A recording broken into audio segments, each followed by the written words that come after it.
Hey, sweetheart. I'm here at my mom's place, and things are not looking good. The house is a mess, and she's been struggling for the past few days. She's hardly talking, and I can sense that my father's passing has hit her hard. It's tough to see her like this.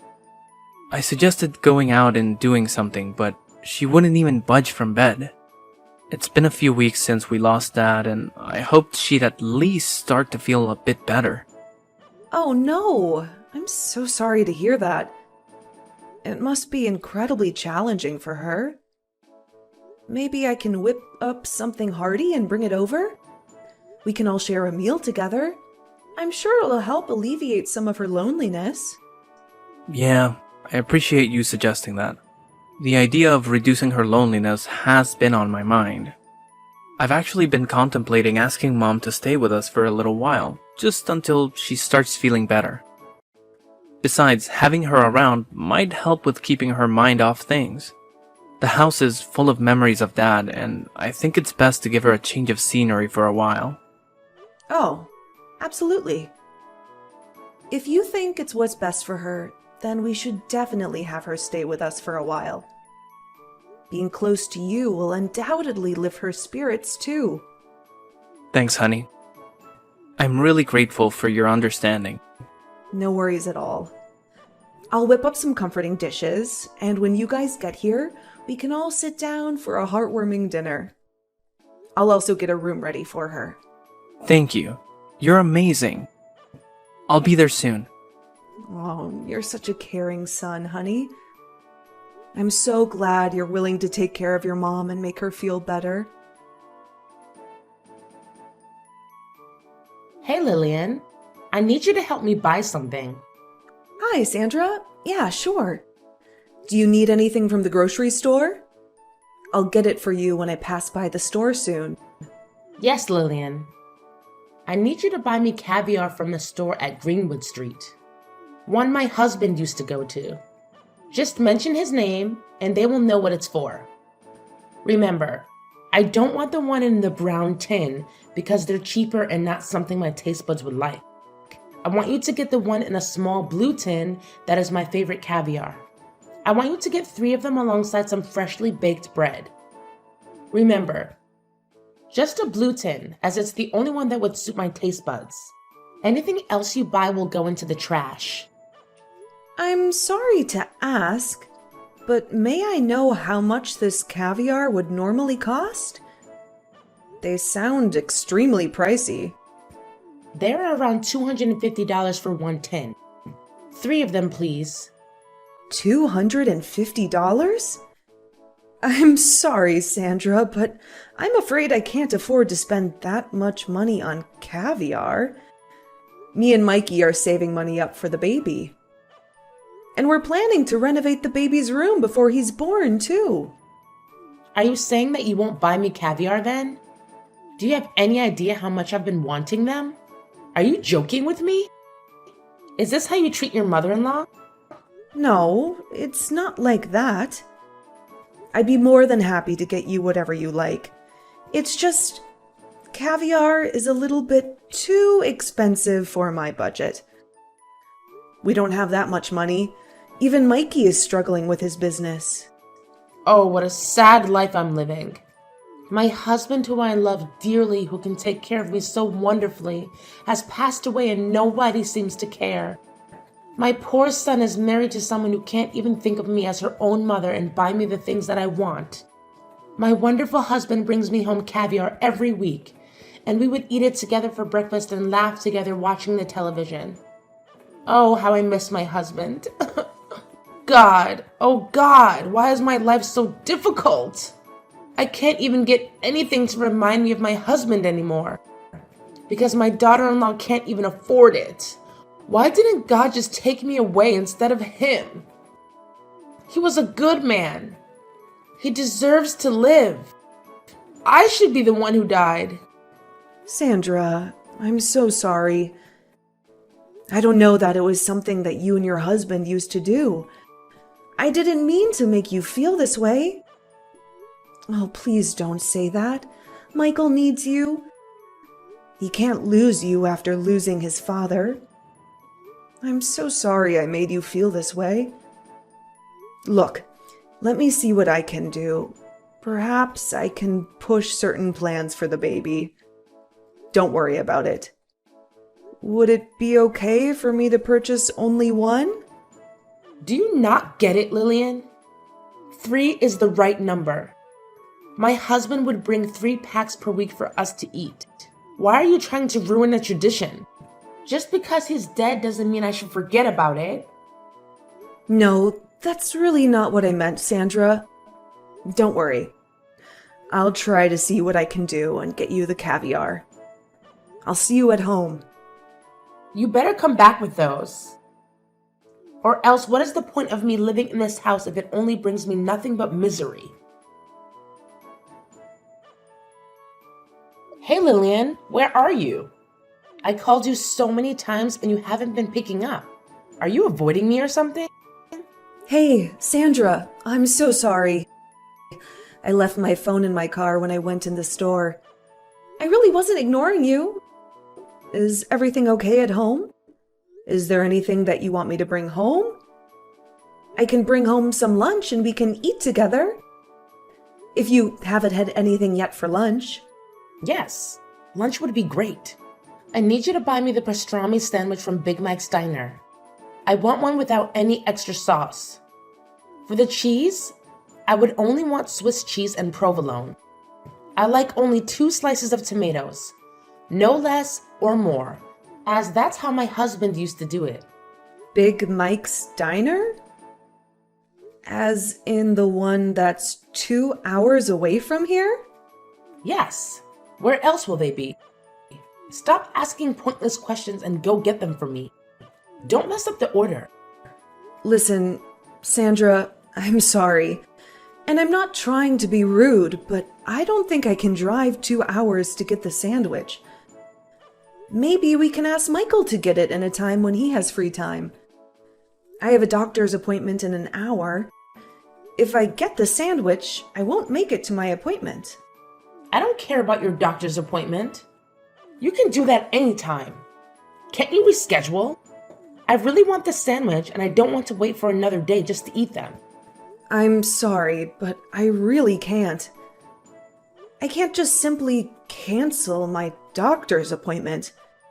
I need to check on the health of the baby, your grandson. Plus, I don't think it would be healthy for me to be driving that long when I'm 7 months pregnant.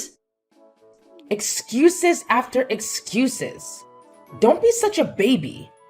When I was pregnant with Michael, I did all sorts of things and I am doing fine, and so is he.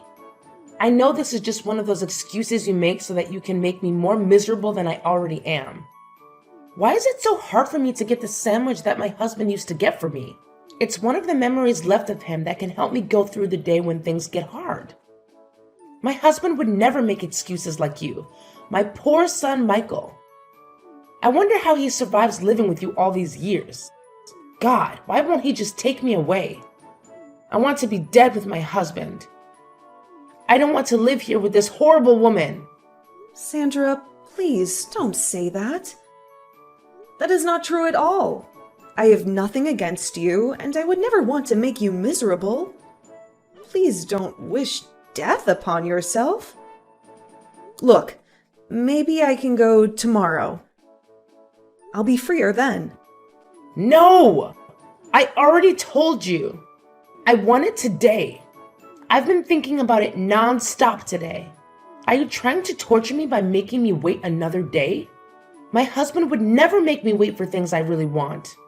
Oh God, why can't you just take me away too? Fine, Sandra.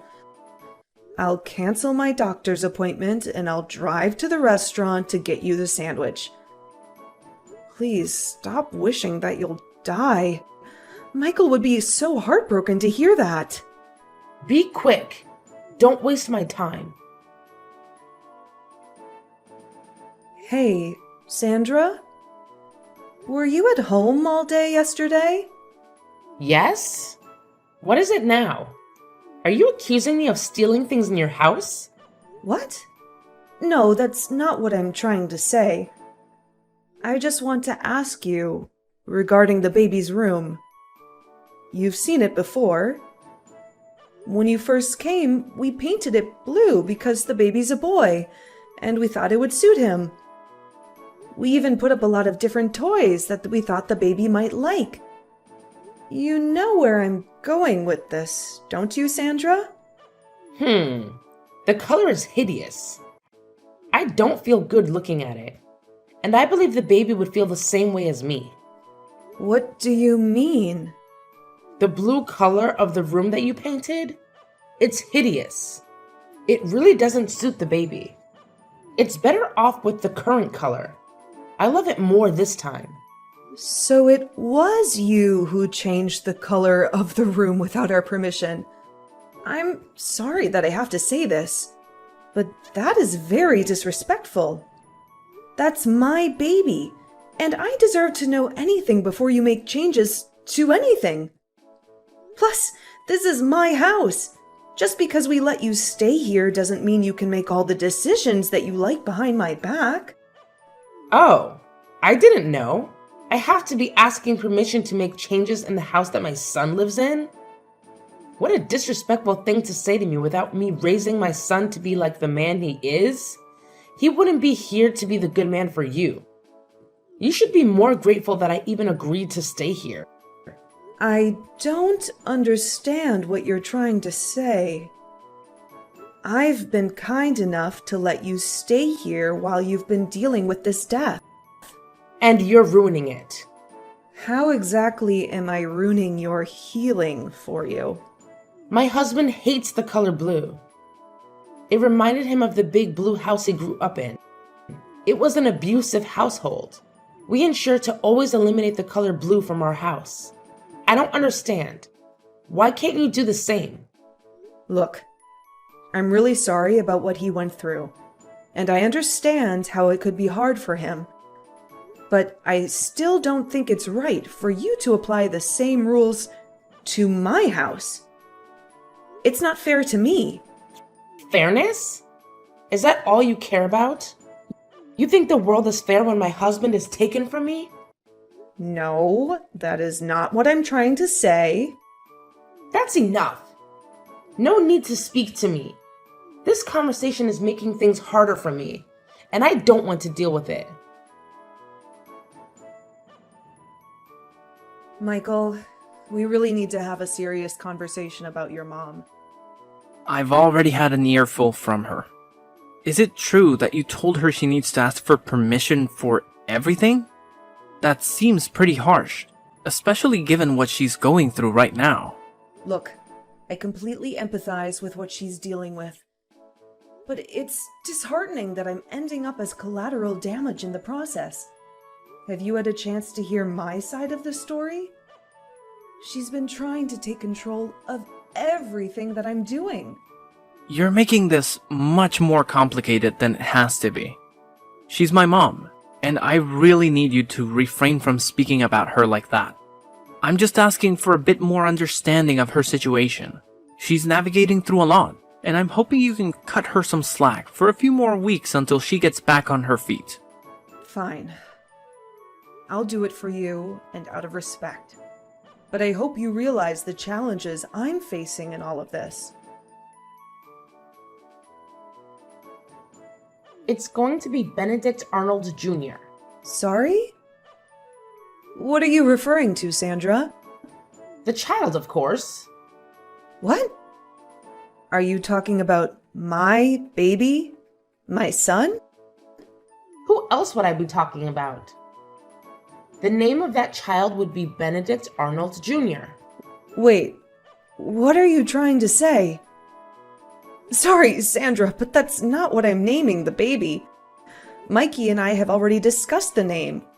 We will be naming the baby Harold, after my father, who did a lot for me growing up. I disagree. He should be named after my husband. Your second child can have your father's name if you want to, but the first one should honor my husband. This is our grandchild, after all. This is my father's first grandchild as well. If you like, we can put your husband's name as the baby's middle name. That's all I can offer to you. That's what I can agree with. Middle name? Is that all my husband is worth to you? All he ever wanted when he was alive was to have grandchildren. But you took too long to get pregnant. Now that he's gone, I want to at least have the child named after him. Is that so hard? At least your father is still alive. Isn't that enough for you? You know I have issues that made it hard for me to get pregnant. It's not like we did it on purpose.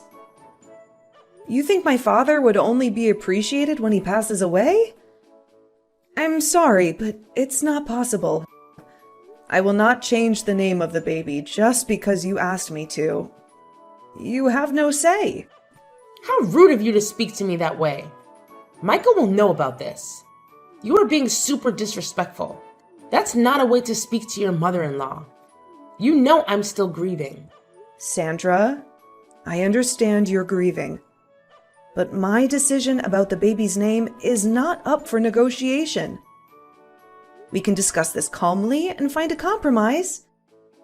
But disrespectful accusations won't help anyone. What did you do now, Lillian? My mom just called me crying. Did she tell you what happened? Is it another made-up story on how I'm the villain who disrespected her and her grieving period? I already told you not to speak about my mom that way. When will you learn?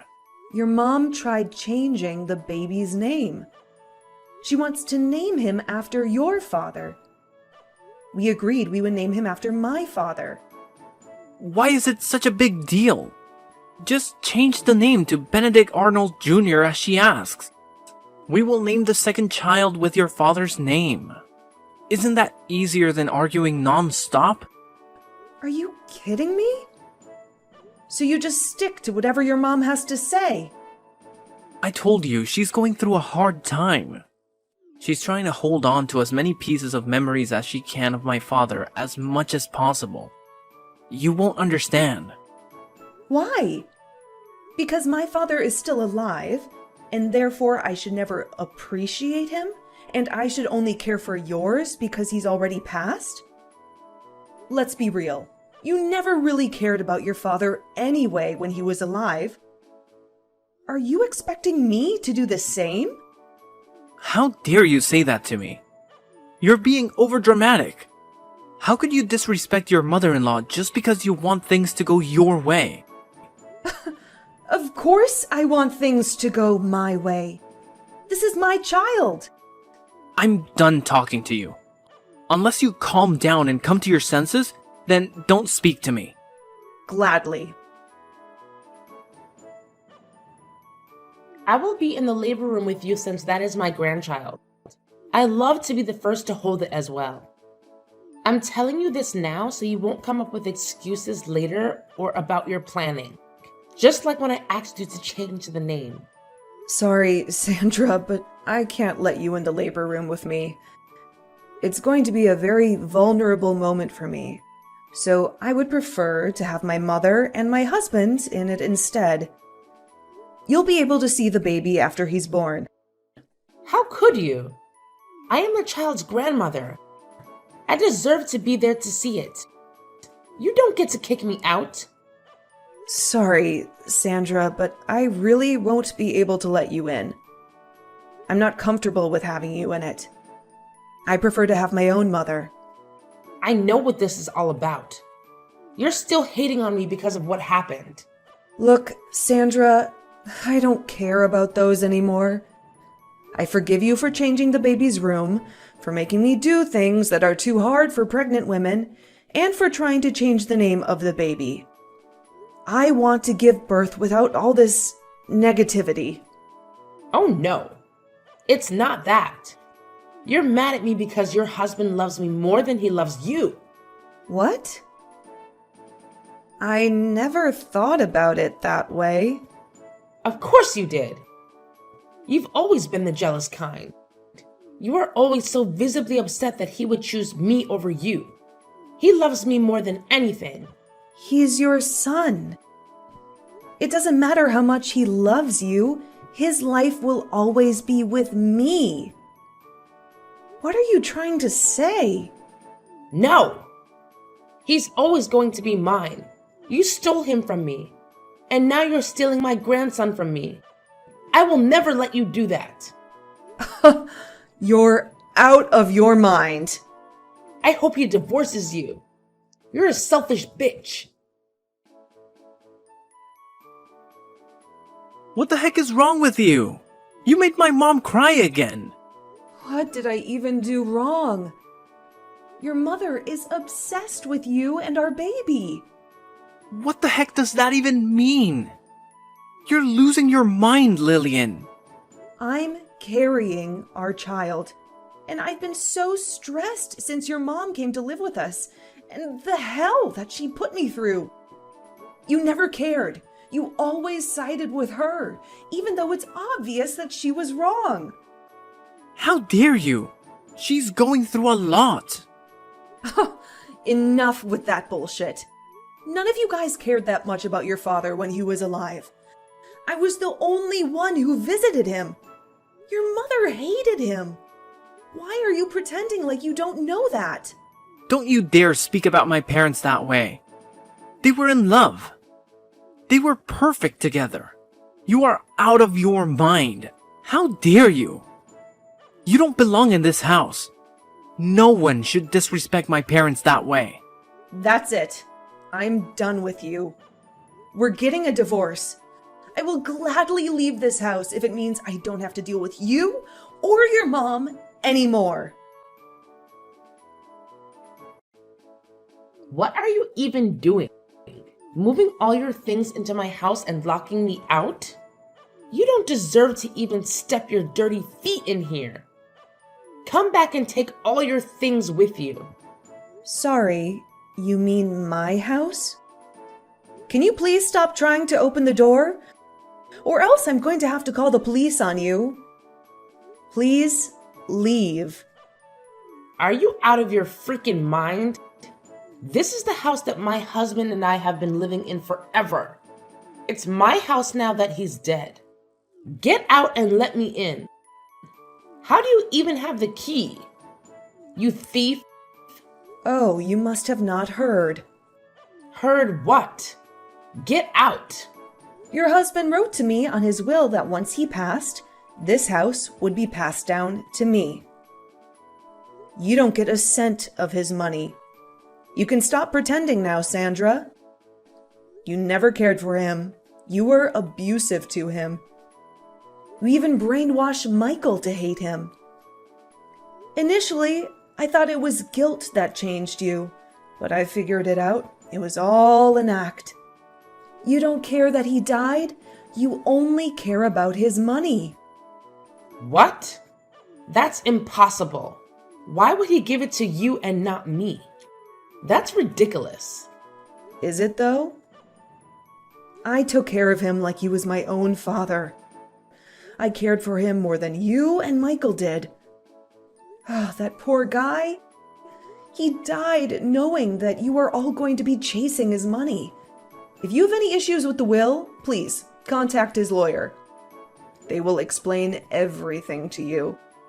But for now, please leave me alone and leave my property. Or else I'll call the police on you. Wait! No. Lillian, listen. It wasn't an act. I do care for him. I care for you too. You're the best daughter-in-law. I'm sorry for everything. I knew you would say this. Enough! And leave my property. The police are on their way. Honey, I'm really sorry. How did I ever miss this? You are just like your mother. Even your apology disgusts me. It's all about money, isn't it? No! You know how much I love you. My mother, she got into me. But I know better now. I know better now, too. I know not to trust someone like you and your mother. Leave. A few weeks after that, the divorce between Lillian and Michael is finalized. Lillian was able to get full custody of her baby, and she was also able to live comfortably, thanks to inheritance that her father-in-law passed down to her. On the other hand, Sandra was still in disbelief that her husband didn't pass anything to her because of his will. She even tried breaking into the house a few times, but was caught by police. As for Michael, he has been struggling a lot after the divorce, as he realized how true the things that Lillian has always said about his mother are. But yet, he is still stuck with her, as she has nowhere to live. Both grew to hate each other and blame each other for the misfortune.